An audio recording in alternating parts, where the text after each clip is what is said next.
అమ్మా ఏమన్నా ఉంటే ధర్మం చేయండి అమ్మా. మహానుభావురాలు దుంపదానం చేసి చల్లగుండమ్మా.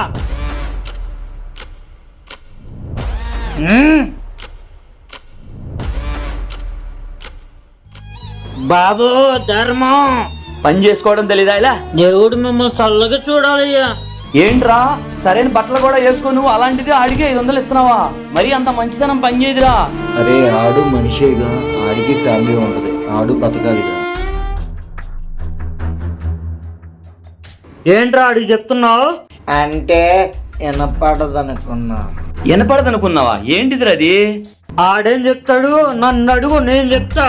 ఇప్పుడు ఎందుకు వద్దులేండి. వీడు నా కుటుంబాన్ని ఏదో ఉద్ధరించానంటున్నాడు కదా, అసలు విషయం అది కాదు. ఈ దరిద్రుడు వ్యాపారం పెట్టుకున్నా అంటే 1,00,000 రూపాయలు అప్పిచ్చా, ఇప్పుడు ఇచ్చింది దానికి వడ్డీ.